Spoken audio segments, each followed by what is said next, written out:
ਦੀਵੇ ਵੀ ਜਗਦੇ ਰਹਿਣਗੇ ਤੇ ਤਾਰੇ ਵੀ ਮਗਦੇ ਰਹਿਣਗੇ, ਦੀਵੇ ਵੀ ਜਗਦੇ ਰਹਿਣਗੇ ਤੇ ਤਾਰੇ ਵੀ ਮਗਦੇ ਰਹਿਣਗੇ, ਸਾਜ਼ਿਸ਼ ਹਨੇਰੇ ਕਰਨਗੇ ਤੇ ਚਾਨਣ ਵੀ ਲੜਦੇ ਰਹਿਣਗੇ। ਸਤਿ ਸ਼੍ਰੀ ਅਕਾਲ ਜੀ, ਰਾਧਿਕਾ ਸ਼ਰਮਾ ਪਹੁੰਚ ਚੁੱਕੇ ਹਾਂ ਜੀ। ਕੁੰਡਲੀ ਬਾਰਡਰ ਵੇਖ ਸਕਦੇ ਹੋ, ਸੋਨੀਪਤ ਦੇ ਜਾਟ ਹੋ ਜੀ? ओके, सोनीपत के जाट पहुंच चुके हैं जी बार्डर के उत्ते। की करना आए हो इत्थे? ये सरकार या तो प्यार से मान जाए या फिर हमें अपना बल दिखाना पड़ेगा, हमको खुद बनानी पड़ेगी सरदार। आप मतलब जाट हो है ना? हाँ जी। ये हाथ में क्या पकड़ा है? लठ है। लठ है, ये आपकी पहचान है? हाँ, किसानों की पहचान है लठ। किसानों की पहचान है लठ। नहीं, सरकार को कैसे मनाओगे अगर नहीं मानी सरकार? सरकार को मानना ही पड़ेगा, वरना ये लठ मनाने को तैयार है। नहीं, आप हरियाणा वाले हो है ना? हाँ जी। तो हरियाणा की 3 जत्थेबंदियों ने तो कहा था कि वो मोदी जी के साथ हैं। नहीं, कोई भी मोदी के साथ हो, लेकिन हम पीछे नहीं हटेंगे। हमें तीनों काले कानून वापस लेने पड़ेंगे सरकार को, जब भी मानेंगे, उससे पहले नहीं मानेंगे। आप यहाँ पे मतलब कब से आके बैठे हो? 25 तारीख से, जब से शुरू हुआ है, जब से आकर बैठे हैं। ओके, तो यहाँ पे होते हो रोज? हाँ। ठंड में बैठे रहते हो? हाँ, दिन रात ठंड में बैठे रहते हैं, फिर भी किसान को यही रात दिन ठंड में रहना पड़ता है। ओके, रात दिन ठंड में रहना पड़ता है। 100 बुजुर्गों से पूछते हैं, बुजुर्ग भी पहुंच चुके हैं। ताऊ जी, क्या लगता है सरकार मान जाएगी? मानना पड़ेगा, सरकार ने ना मानना ही हम ना उठाड़े तो कद देगा ही भी आ रहा था। अब तो राशन बांध के ला रहे हमारे गाँव मामा तो ट्रेली पर भराओ, देखियो आ रहा राशन का टप्पू। हमारे गाँव में राशन इकट्ठा करे हैं और दे जा हैं और हमारा बैठ के खा ले हैं। कोई दिक्कत नहीं, हम ना उठाड़े तो कती भी चाहे कई दिन हो जाओ, मानना पड़ेगा। कितना ही ना मानने की, हम जाने ना देंगे तो जाओगी कितना? ताऊ जी, ठंड इतनी बढ़ रखी है, इतनी मर जाएंगे ना, इस ताकत और तक बनाओ मर सका। हम अट्टा को ना कती भी, हम ना अट्टा कती आड़े थे। नहीं, हाथों में लठ पकड़ रखा है, ये किस लिए पकड़ रखा है? हलचल करेंगे तो लठ भी चलावाएंगे, हम भी चलाओगे। नहीं, भगवान जी तो कहते हैं ना जुल्म करना चाहिए, ना जुल्म सहना चाहिए, ये शांति पूर्वक है। जो नोए ले रखा कि चलो हम ना करा ना सवा, नहीं सवाएंगे ना करें, हम किसी ने कुछ नहीं करते, बोल वाले बैठे हैं, बैठे रहने दो। हमने कत्ता ही ना मानेंगे, माननी पड़ेगी हमारी बात। अच्छा, मान जाएंगे फिर मोदी जी? मानना पड़ेगा, क्या होगा, माननी पड़ेगी। हरियाणा का किसान आ गया, पंजाब का किसान आ गया, यूपी का आ रहे थे, गुजरात से भाई आ रहे थे, गुजरात तक का आदमी आ गया, महाराष्ट्र का आदमी आ गया, आंध्र प्रदेश का आदमी आ गया, तब मानना पड़ेगा, कितना ही ना मानेंगे। ताऊ जी, आप क्या कह रहे थे? सारा देश हमारे साथ है? हाँ जी।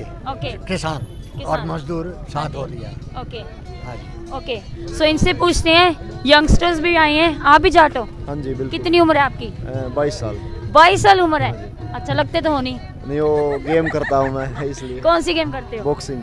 जाट हो आप? आपने लठ नहीं पकड़ा, बाकी सबने पकड़ रखा है, आपका लठ कहाँ गया? लठ है, मोदी के लिए गया हो अभी, मोदी को। हाँ जी, मोदी को समझाने गया हो मेरा लठ। ओके, क्या लगता है कि आपके लठ से मोदी जी समझ जाएंगे? अगर नहीं माने तो फिर लठ नहीं, अपने बड़े भाई पंजाब की तलवार उठाएंगे। लठ से नहीं माने तो मानना तो पड़ेगा सरकार। कहाँ से आप?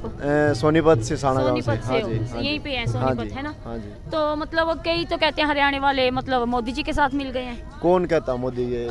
एक भी बता दो मेरे को यहाँ पे। कि 3 जत्थेबंदियां लड़ गई उनके साथ। वो ये है कि जेजेपी है जो, वो खरीद लिया था मोदी ने। मोदी के चमचे बन चुके हैं जो जेजेपी वाले हैं। दुष्यंत जो है वो जेजेपी बीजेपी का चमचा बन चुका है। तो और कोई नहीं है। उन्होंने अपने दादा के नाम से उन्होंने वोट खरीद ली। सारी हरियाणा में जितनी भी वोटें थी वो देवीलाल थे जो, वो बहुत अच्छा काम करते थे किसानों के लिए, इसलिए उनको वोट दी थी। लेकिन अब जो है जेजेपी वाले वो बिक चुके हैं। हाँ, मोदी ने उनको खरीद लिया तो एक भी अच्छा काम नहीं किया। उन्होंने क्या क्या वादे किए थे कि मैं किसानों को सारा कर्जा माफ़ करवाऊंगा, बिल माफ़ करवाऊंगा, और जितने भी मेरे बुजुर्ग हैं उनको वो 5100 उनकी पेंशन करवाऊंगा। लेकिन 5100 क्या, उन्होंने 51 रुपए भी नहीं बढ़ने दिए, बल्कि कम और कर दिए। दुष्यंत चौटाला जी ने मीटिंग की थी अमित शाह जी के साथ, क्या वो कुछ नहीं, मीटिंग में सिर्फ चाय पकोड़े खाने जाते हैं और कुछ नहीं करने जाते। वो चाय पकोड़े खाते हैं और आहा करते हैं और फिर वापस आ जाते हैं। एसीओ में बैठना उनका काम, और कोई काम नहीं है उनका।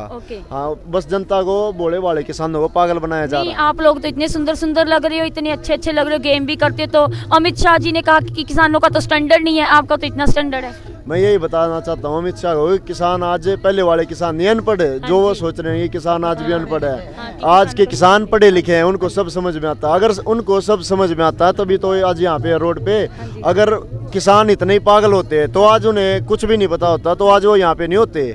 अगर उन्हें उन्हें ये दिख रहा कि हमारे साथ गलत हो रहा, तभी आज रोड पे है किसान। नहीं तो किसानों को कोई शौक नहीं है यहाँ पे रोड पे बैठने का, ठंड में इतनी, तभी यहाँ पे बैठे हैं किसान। और मोदी का क्या है कि मोदी, अंबानी ने खरीद लिया मोदी को।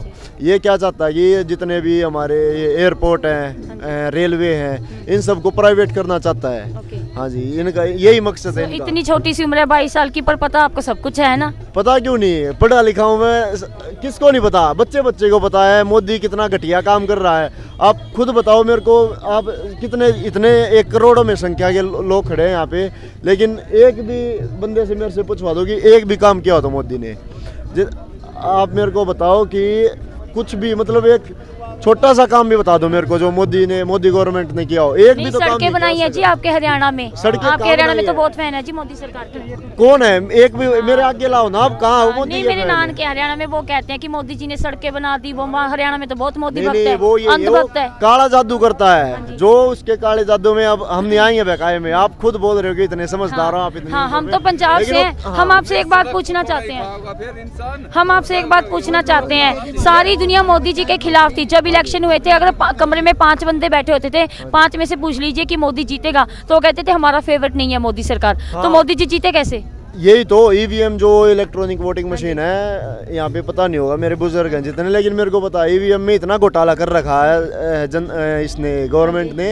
ईवीएम है जो उनमें हैकिंग कर रखी है, हैकिंग सिस्टम है या कुछ भी लगा लो आप, जो भी उनकी कार्रवाई वो कर रखी है ईवीएम से। जैसे ये हमारे यहाँ पे क्या कर रखा था कि अगर हम दूसरी पार्टी को वोट डालते हैं तो वोट उसकी जाएगी, तो उन्होंने ऐसा कुछ कर रखा था, इसलिए वो जीते हैं। कोई अपने उससे नहीं जीते हैं। एक भी बंदा मेरे को मिला जिसने उनकी वोट दी हो, किसी ने भी नहीं दी। सो लोकतंत्र है, लोकतंत्र तो कहीं देखने को नहीं मिल रहा। यहाँ तो डेमोक्रेटिक हो रखा है, तानाशाह हो रखा है सब कुछ। तानाशाही तो हो रखा है, लेकिन मैं यही कहना चाहता हूँ कि मोदी जी या तो प्यार से मान जाए, हमारी किसानों की मांगे पूरी कर दे, हमें लठ उठाने पे मजबूर ना करें, और प्यार से मान जाए तो ठीक है, नहीं तो फिर हम बल का प्रयोग करेंगे, फिर तो मानना ही पड़ेगा मोदी। कई खबरें सामने आई है, जब हम भी मतलब मीडिया वाले भी आते हैं, हम चंडीगढ़ से हैं, हम तो पंजाब के, हम तो सेवा कर रहे हैं, है ना। हमारा कोई मतलब मसाला इकट्ठा करना, जब भड़काऊ कुछ करना, वो मोटिव नहीं है ना। We just came for the surviving people, है ना, क्योंकि ये बहुत बड़ी लोक लहर बन चुकी है।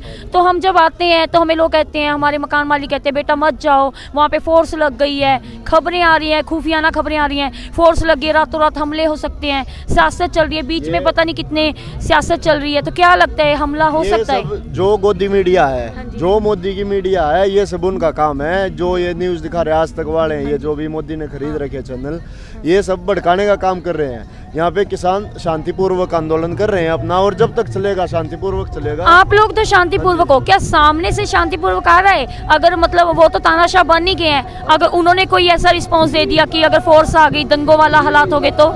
नहीं, अगर ऐसा कर दिया तो फिर ये इतिहास पूरे दुनिया में तहलका मच जाएगा। जो और कंट्री है, जो भी मतलब हमारे यूएनओ, यूनाइटेड नेशन, वहाँ तक बात फैल जाएगी। फिर अगर मोदी सरकार ने कुछ नहीं किया, फिर वहाँ से हमला हो सकता है, मतलब वहाँ से वो कर देंगे।